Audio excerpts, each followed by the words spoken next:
जी, welcome आपका आपके अपने YouTube channel success talk with Kannu. तो आज अपनी जो जीके की 500 क्वेश्चन सीरीज चल रही है इसकी नेक्स्ट क्लास है। तो आज के टॉप 10 क्वेश्चन है अपने। नेक्स्ट फर्स्ट क्वेश्चन है अपना, भारतीय संविधान के निम्नलिखित किस अध्याय में जनता को मूल अधिकार दिए हैं।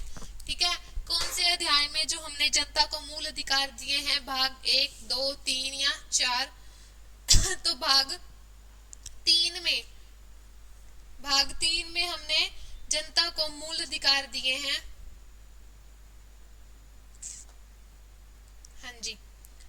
और एक में क्या है, एक में संघ व उसके राज्यों का वर्णन है, 2 में हमें नागरिकता दी गई है, और 3 में हमारे जो चार में हमारे हैं नीति निर्देशक तत्व, और 3 में हमें मूल अधिकार दिए गए हैं। ये है अपने आर्टिकल 12 से लेकर 35 तक। ठीक है, इन्हें संविधान का मैग्ना कार्टा भी बोला जाता है। और ये जो हमने मूल अधिकार लिए हैं, हमने लिए हैं अमेरिका से। ठीक है, विदेशी स्रोत अमेरिका से लिए हैं हमने। ओके जी, तो इस क्वेश्चन का आंसर हो जाएगा अपना डी भाग 3 से हमने मूल अधिकार लिए हैं। उसके बाद है नेक्स्ट क्वेश्चन अपना, संविधान की किस धारा के अंतर्गत कोई भी व्यक्ति मूल अधिकारों के हनन का मामला उच्च न्यायालय में उठा सकता है।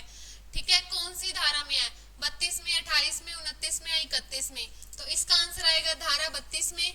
ठीक है, जो हमारे मूल अधिकार हुए हैं उनका अगर हनन हो रहा है, ठीक है, हनन का मामला कोई भी मामला है, उसके लिए हम उच्च न्यायालय में जा सकते हैं धारा 32 के अंतर्गत।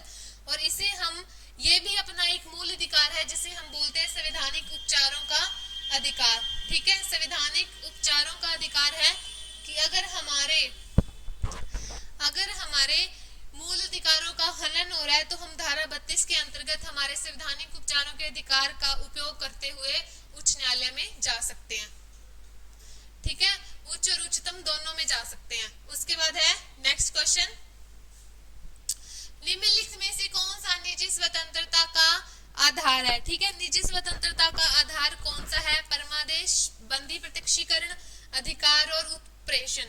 तो वो आएगा बंदी प्रत्यक्षीकरण। ठीक है, निजी स्वतंत्रता का अधिकार है, अगर किसी व्यक्ति को अवैध रूप से निरुद्ध व्यक्ति को पकड़ लिया जाता है तो उसके, ठीक है, उसके मतलब छुड़ाने के मामले में उच्च या उच्चतम न्यायालय में हम जाकर आदेश जारी कर सकते, मतलब उच्च या उच्चतम न्यायालय उसको छोड़ने का आदेश जारी कर सकता है। तो निजी स्वतंत्रता का अधिकार आ जाएगा अपना बी ऑप्शन, बंदी प्रत्यक्षीकरण।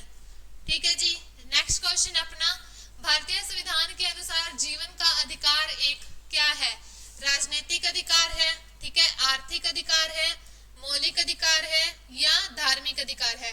तो जीवन का अधिकार एक मौलिक अधिकार है, देह का अधिकार, ठीक है, हमारे प्राणों का अधिकार एक मौलिक अधिकार है जो हमें मिला हुआ है अनुच्छेद 21 में। ठीक है, अनुच्छेद 21 में। ठीक है जी, और स्वतंत्र रूप से, ठीक है, स्वतंत्र रूप से सार्वजनिक मामलों में समानता पाने का अधिकार हमें मिला हुआ है अनुच्छेद 16 में, और जाति के आधार पर कोई भेदभाव ना हो हमारे साथ। ठीक है, तो वो है हमारा अनुच्छेद 17। ठीक है, अनुच्छेद 17, छुआछूत या जाति के आधार पर हमें हमारे साथ कोई भेदभाव ना हो, वो हमें मिला है अनुच्छेद 17 में। और 16 में हमें सार्वजनिक रूप से कोई भी हम काम कर रहे हैं उसमें समान अवसर मिले। ठीक है, 16 में है, और 21 में हमारा मौलिक अधिकार जीवन का अधिकार मिला हुआ है। ठीक है जी, तो इस क्वेश्चन का आंसर सी आंसर हो जाएगा। ठीक है, नेक्स्ट है अपना, निम्नलिखित में से कौन सा अधिकार भारतीय संविधान द्वारा मौलिक अधिकार के रूप में नहीं दिया गया है। ठीक है, कौन सा अधिकार, समता का अधिकार, स्वतंत्रता का अधिकार, संपत्ति का अधिकार या शोषण का अधिकार। तो इसका राइट आंसर आएगा संपत्ति का अधिकार। पहले हमारे 7 मौलिक अधिकार थे, उसमें संपत्ति का अधिकार शामिल था, लेकिन इसको हटा दिया गया 44वें संशोधन 1978 में हुआ था जो, ठीक है, उसमें हमारा ये जो मौलिक अधिकार है हटा दिया गया, इसको एक विधिक अधिकार बना दिया गया था, एक विधिक अधिकार बना दिया गया था अनुच्छेद 300 क्या के अंदर। ठीक है, विधिक अधिकार बना दिया गया था इसको अनुच्छेद 300 क्या के अंदर।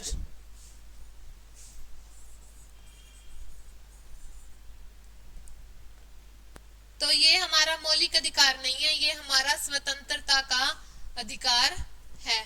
ठीक है, स्वतंत्रता का नहीं, विधिक अधिकार है। ठीक है, तो ये तीनों हमारे मौलिक अधिकार थे, ये चौथा हमारा विधिक अधिकार है। तो इसका अब हम ये टिक कर देंगे सी ऑप्शन की ये हमारा मौलिक अधिकार नहीं है, ये हमारा विधिक अधिकार है। तो यहाँ पर अगर होता कि इनमें से कौन सा विधिक अधिकार है तो हम सी ऑप्शन को टिक करते, संपत्ति का अधिकार। ठीक है, 44वें संशोधन 1978 में इसको विधिक अधिकार बना दिया गया था और खत्म कर दिया गया था हमारे मौलिक अधिकारों की लिस्ट में से। ठीक है जी, उसके बाद है नेक्स्ट क्वेश्चन अपना, निम्नलिखित में वह कौन सा अधिकार है जिसे डॉक्टर अंबेडकर के अनुसार संविधान का दिल कहा जाता है। ठीक है, संविधान का दिल किसे कहा जाता है, कौन से अधिकार को, जो हमारे 6 अधिकार है, संवैधानिक अधिकारों का संवैधानिक उपचारों का अधिकार, उपचारों का अधिकार।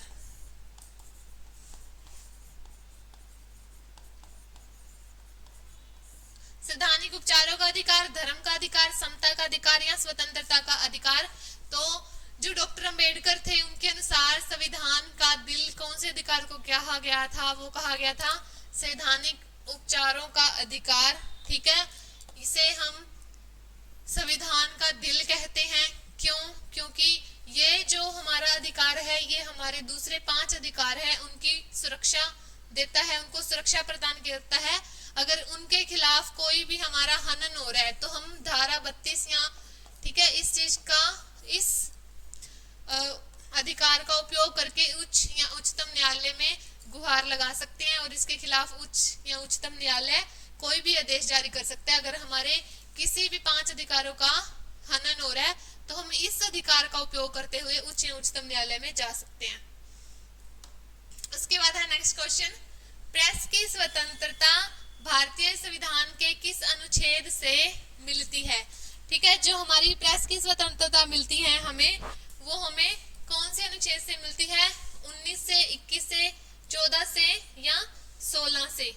तो वो हमें मिलती है 19 के कै से। ठीक है, अनुच्छेद 19 एक कै से हमें क्या मिलती है, प्रेस की स्वतंत्रता मिलती है। ए ऑप्शन अपना राइट हो जाएगा, फर्स्ट ऑप्शन। नेक्स्ट है अपना क्वेश्चन, भारतीय संविधान अल्पसंख्यकों को किस आधार पर दी गई है। अल्पसंख्यकों किस आधार पर दी गई है कि भारतीय संविधान के अंदर धर्म के आधार पर, जाति के आधार पर, कुल जनसंख्या के साथ उन जनसंख्या का अनुपात या रंग के आधार पर। तो वो आएगा धर्म के आधार पर और भाषा के आधार पर। ठीक है, धर्म के और भाषा के आधार पर। ठीक है, भारतीय संविधान में अल्पसंख्यकों को अलग से मतलब स्थान दिया गया है। ठीक है, अल्पसंख्यकों को अलग से कुछ अधिकार दिए गए हैं या कुछ उनको प्रायोरिटीज दी जाती है, क्योंकि हम मिनोरिटी वाले देखते हैं ना, कुछ उनके लिए अलग से स्कीम वगैरह आती है। नेक्स्ट है अपना क्वेश्चन, भारतीय संविधान में मूल कर्तव्य कब समाविष्ट किए गए। तो ये किए गए थे हमारे 1976 के संशोधन में, जिसे मिनी संविधान भी बोला जाता है, क्योंकि इसके अंदर काफी मतलब हमारे प्रस्तावना में भी बदलाव हुआ था। पहली बार 3 वर्ड जोड़े गए थे, अखंडता, समानता, अखंडता, समाजवादी और पंथ निरपेक्ष, और कुछ और अनुच्छेदों में भी बदलाव हुआ था। और इसी के अंतर्गत ही हमारे जो मूल कर्तव्य हैं वो जोड़े गए थे। और हमारे कितने मूल कर्तव्य हैं, 11 मूल कर्तव्य हैं। उस टाइम पे 10 जोड़े थे। 11वां मूल कर्तव्य हमारा कौन सा है, जो 2002 के अंदर, ठीक है, 86वां हमारा मूल कर्तव्य बना था कि 6 से लेकर 14 साल की उम्र तक के बच्चों के लिए उनके माता पिता या उनके अभिभावकों द्वारा पढ़ाई या शिक्षा क्या है, अनिवार्य है। ठीक है, शिक्षा अनिवार्य है। जो भी उनके अभिभावक हैं या उनके माता पिता है वो ये सुनिश्चित करेंगे कि जो भी उनके 6 से लेकर 14 साल के बच्चे हैं उनको शिक्षा दी जा रही है। ठीक है, शिक्षा प्राप्त की जा रही है। तो ये हमारा 11वां मूल कर्तव्य जोड़ा गया था भारतीय संविधान के अंदर। 2002 में 86वां संशोधन हुआ था जो। ठीक है जी, और 11 हमारे मूल कर्तव्य हैं। तो 1976 में हमारे पहली बार सारे के सारे मूल कर्तव्य जोड़े गए थे और 11वां हमारा शिक्षा वाला। ठीक है, उसके बाद है नेक्स्ट, मौलिक कर्तव्य के अध्याय में शामिल है उन उदात्त, ठीक है, हमारा मौलिक कर्तव्य इनमें से कौन सा है? उन उदात्त आदर्श को संजोने और अपनाने का कर्तव्य जिन्होंने स्वतंत्रता आंदोलन को प्रेरित किया, आम चुनाव में मत देने का कर्तव्य, लोगों में भारतीयता भाव पैदा करने का कर्तव्य, उन राजनीतिक दलों से बने रहने का कर्तव्य जिन्होंने किसी भी टिकट से चुनाव लड़ा हो। ठीक है जी, ये तीन जो कर्तव्य है ना, ये अपने हैं कर्तव्य है, लेकिन संविधान के अंदर नहीं जोड़े गए, ये हम अपनी इच्छा से ये कर्तव्य कर रहे हैं।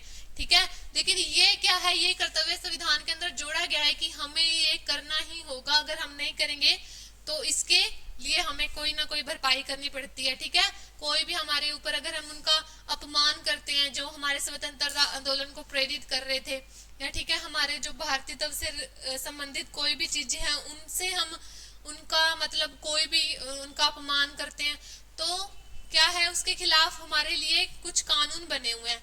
तो ये जो फर्स्ट ऑप्शन है ये हमारा मूल कर्तव्य के अध्याय में शामिल है कि हमें उन आदर्शों को संजोकर रखना है, उनको अपनाना है जिन्होंने स्वतंत्रता आंदोलन को प्रेरित किया है। ठीक है, हमारे भारतीयत्व को भारत को स्वतंत्रता प्रदान करते टाइम जिन्होंने ठीक है संघर्ष किया है, उनके प्रति सम्मान, और जो हमारे भारत माता है, ठीक है, इन सभी चीजों के लिए इज्जत अगर हम नहीं कर रहे हैं तो वो हमारे मूल कर्तव्य से बाहर हो जाएगा। हम ये हमारा कर्तव्य बनता है कि हम उनको अपना कर रखें, उन चीजों को संजो कर रखें। तो इसका आंसर आएगा ए ऑप्शन। ठीक है जी, तो ये थे आज के अपने टॉप 10 पॉलिटी के क्वेश्चंस। तो देख लीजिए एक बार सारे के सारे क्वेश्चन।